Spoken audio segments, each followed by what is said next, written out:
تێبینیەک لەسەر هەڵوێزگرتن بەرامبەر شەڕی ئیسرائیل و حەماس لە نووسینی بەڕێز کامران مەتین.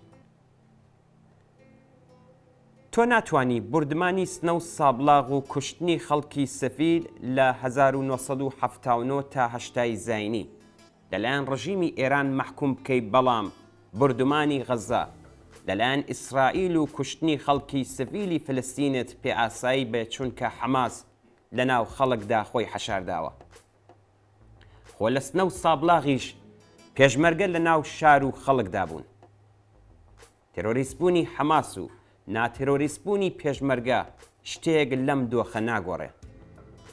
ئەوەی کا خەڵکی سەفیل واتە ئەوانەی بێچەکن نابێ بکرێتە ئامانجی هێرشی چەکدارانە، نەتەنیا بنەمایەکی ساکاری ئەخلاقیە، بەڵکو یاسایەکی ڕەسمی ناونەتەوەییە کە هەم ئیسرائیل و هەم ئێران بەڕەسمی قبوڵیان کردووە. تۆ ناتوانی گەماڕۆی شارەکانی کوردستان لەلایەن کۆماری ئیسلامی لە کاتی شەڕی نێوان پێشمەرگە و دەوڵەت لە دوای شۆڕشی 1979 زاینی مەحکوم بکەی، بەڵام بڕینی ئاو کارەبا و بنزین لەسەر خەڵکی غەزەت پێ ئاسایی بێ. تۆ ناتوانی کوشتاری قەڕنێ و قەڵاتان مەحکوم بکەی، بەڵام کوشتاری نەخۆشخانەکان و کەمپی ئاوارەکانی فلستینت لە غەزە پێ ئاسایی بێ. تۆ ناتوانی حسابی موفتیزادە و سوپای ڕزگاری لە دۆزی ڕەوای ملەتی کورد و کوردستان جیا بکەیەوە، بەڵام حەماس و دۆزی نەتەوەیی فلستینت لە یەکشت بێ. تۆ ناتوانی هاوکات کوردێکی نەتەوە پەروەر بیت و دژی ئەم یا ئەو حیزبی کوردی هەڵوێست بگری و ناتەباییەک لەم هەڵوێستەدا نەبینی، بەڵام هەمان لۆژیک بۆ پەیوەندی نێوان حەماس و دۆزی نەتەوەیی فلستین فڕێ بدەیت. تۆ ناتوانی داگیرکاری کوردستان لەلایەن دەوڵەتانی ئێران و تورکیە و سووریە و عێراق مەحکوم بکەی، بەڵام داگیرکاری فلستین لەلایەن ئیسرائیل نەبینی و لات سروشتی بێت.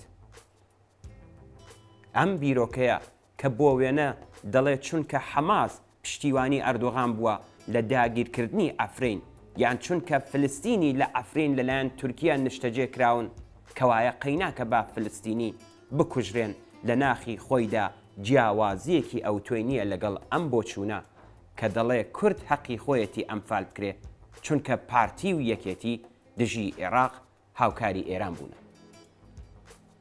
ئەوە ڕاستیەکی حاشا هەڵنەگرە کە زۆر یەک لەو لایەن و کەسانەی کە خۆیان بە چەپ پێناسە دەکەن، جا چ لە ئوروپا و ئامریکا و چ لە ئێران و ناوچەکە و ئێستا دژی کوشتنی بە کۆمەڵی فلستینیەکان هەڵوێست دەگرن، بەرامبەر بە کوشتنی بە کۆمەڵی کوردان و وێرانکردنی کوردستان بێدەنگ. بەڵام ڕێگای بەرپەرچدانەوەی ئەوان ئەوە نییە کە پشتیوانی ئیسرائیل لە کوشتنی فلستینیان بکەی، بەڵکو ئەوەیە کە دژایەتی و ناتەبایی هەڵوێستەکانی ئەوان لە قاودەی و شەرمەزاریان کەی. فەلسەفە و لۆژیکی داواکاری ڕزگاری و ماف بۆ نەتەوەی داگیرکراوی خۆت ناتوانێت کاکڵێکی یونیڤێرساڵی نەبێ و دژی داخوازی ڕزگاری و مافی نەتەوەیەکی داگیرکراوی تر بێ، حتا ئەگەر ئەم نەتەوەیە یا هێزە سیاسیەکانی ئەم نەتەوەیە پشتیوانی لە دۆزی نەتەوەی تۆ نەکەن. لە شرۆڤەی کۆتاییدا پەیوەندی نێوان نەتەوەی بوون و نانەتەوەی بوون واتە ئەنتەرناسیۆنالیست، پێشکەوتن خواز و یەکسانی خواز، پەیوەندیەکی لۆژیکی و دیالکتیکە و ناتوانن بەبێ یەک بوونیان بێن.